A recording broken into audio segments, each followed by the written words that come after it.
Have you ever seen the ancient artifacts used in the coronation ceremonies thousands of years ago? Some artifacts are still possessed by some queens or kings that were used in the coronation of ancient kings. They have been serving kings for decades. Very recently, Charles III also used them. Do you want to know more about them? Let's find out. Welcome to the Ancient Talks, a channel where we explain and try to make sense of some of the most bizarre and mysterious objects and phenomena scientists and archaeologists cannot explain about. We bring out some of the unexplained mysteries to find out whether they are myths or realities. This journey will confront us with ancient objects and artifacts that mark a different history and truths than we know. In this video, we will reveal some of the ancient artifacts used in the coronations of ancient kings and queens. We will also discuss some of the most prominent incidents related to them that make them mysterious and unique. Let's get started.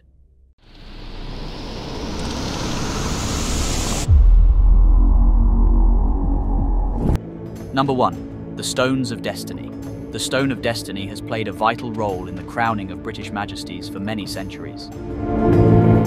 This rectangular block, made of red sandstone weighing around 335 pounds, has been the centerpiece of royal beginnings in Scotland and England. While surrounded by myths and folklore, the stone's historical journey is equally captivating, with incidents of capture, bombings and theft related to it. In the past, the Stone of Scone was kept near Perth, Scotland, which now lies in ruins. However, it was taken by Edward I during the English invasion of Scotland in 1296. It was subsequently used in the coronation ceremonies of English kings and queens. The stone's surface is marked with a roughly carved cross, and iron rings are attached to each end to aid transportation.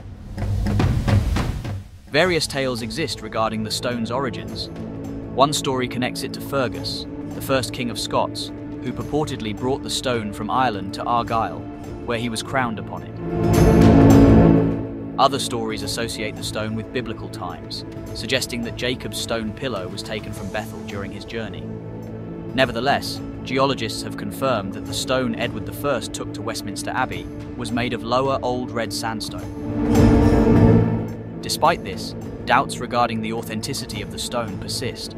Some propose that the genuine stone was concealed by monks in the River Tay or buried at a fort on Dunsinane Hill. Edward called these stones the War Prize and brought them to Westminster Abbey. It was then placed in a wooden chair for important ceremonies, including the coronation of subsequent English and British kings and queens. Edward intended to establish his authority over the Scottish monarchy, desiring to be recognised as the supreme ruler of Scotland, known as the Lord Paramount. Despite the Treaty of Northampton in 1328, which stipulated the stone's return to Scotland. But the violent protests prevented its relocation from Westminster Abbey. As a result, the stone remained in England for 6 long centuries, until 1996, when the British government decided to return it to Scotland. The stone was then carefully transported to Edinburgh Castle, alongside the precious Scottish crown jewels. Over time, the stone has encountered various endeavours aimed at either destroying it or bringing it back to Scotland. On the notable date of June 11, 1914, suffragettes affiliated with the Women's Social and Political Union planted an explosive near the coronation chair. The resulting detonation caused significant harm to the chair and caused the stone to fracture in two, although it was not known to many until 1950. During the wild years of World War II, concerns arose regarding German forces' potential destruction or capture of the stone. It was concealed in a burial vault beneath Westminster Abbey to safeguard this cherished relic. Detailed maps indicating its hidden location were dispatched to Canada to ensure the secret would not be lost in the unfortunate event of casualties among those who knew about it during the war. However, one of the most remarkable incidents occurred on the memorable day of Christmas in 1950, when 4 spirited Scottish students successfully liberated the stone from its confines within Westminster Abbey. The removal process resulted in the stone fracturing into 2 pieces due to the prior damage inflicted by the previous bombing incident. After being hidden in a field, the stone was eventually placed on the altar of Arbroath Abbey and returned to Westminster 4 months later. Since its homecoming to Scotland in 1996, the stone has remained there, eagerly anticipating the coronation of the next British monarch. Before we continue further, tell us, are you enjoying the video? If yes, please give it a like and subscribe to the Ancient Talks for more videos on mysterious ancient subjects. Let's continue now. Number 2. Anointing spoon. The anointing spoon is the oldest and most significant item employed in the coronation of British kings and queens. This humble spoon, crafted from silver and adorned with a divided oval bowl, showcases intricate engravings of acantha scrolls. With the ball and stem, an embellished representation of a fantastical creature emerges, transforming into a handle embellished with 4 pearls and a band of interlaced scrolling. The coronation spoon became the center of attention during the sacred anointing ceremony. At this decisive moment, the archbishop pours consecrated oil from the ampulla into the spoon and anoints the sovereign on their hands, chest, and head. This age-old rite, with its origins in the Old Testament, emphasizes the spiritual standing of the monarch and reaffirms their role as the supreme leader of the Church of England. The documented history of the coronation spoon traces back to 1349. It is believed to have originated in the latter part of the 12th century, and its initial purpose might have been to mix water and wine. However, it was not until 1603, during the coronation of James, that the spoon assumed its anointing role in the ceremony. Spoon's journey encountered a disruption in 1649 when the monarchy was abolished, paving the way for establishing the Commonwealth of England. During this period, the new republic disassembled the crown jewels, melted down the regalia, and sold the remaining fragments for financial gain. But the coronation spoon survived. It was acquired for a mere 16 shillings by Clement Kindersley, an official entrusted with the wardrobes of Charles I.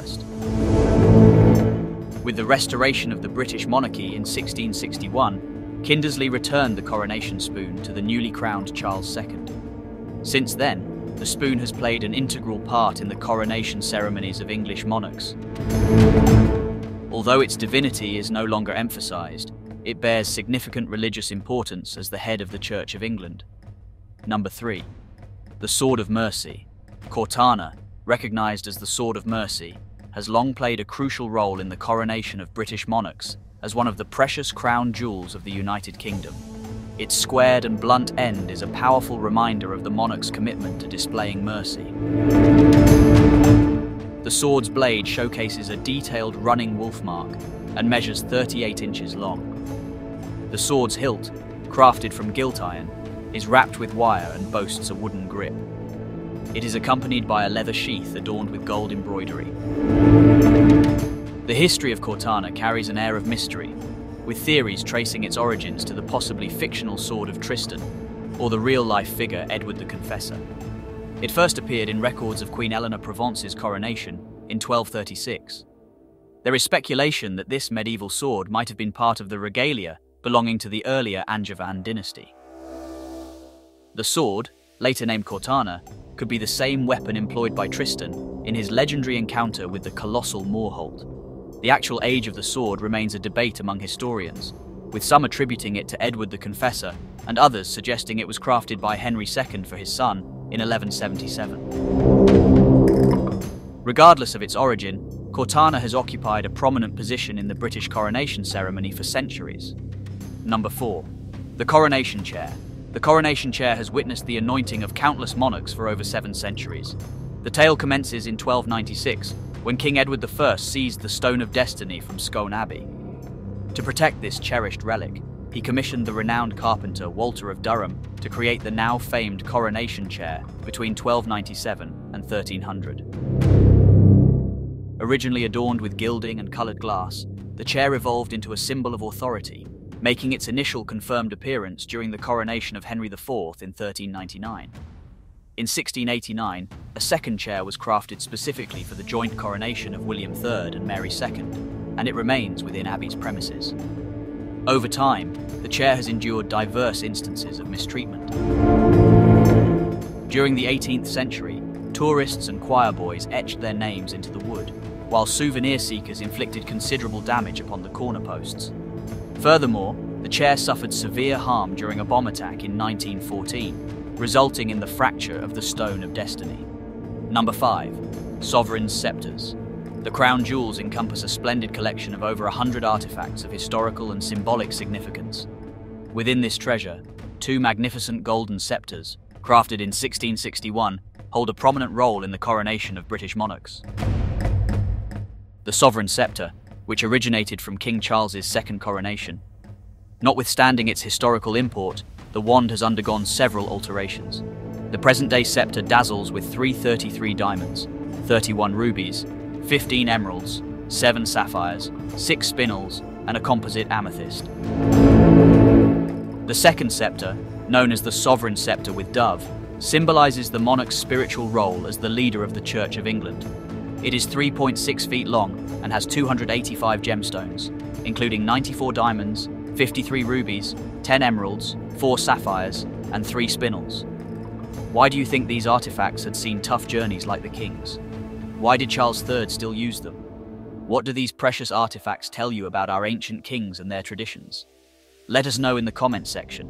Which artifact was your favorite? Would you like to watch more videos like this one? If yes, subscribe to the Ancient Talks and press the bell icon next to it.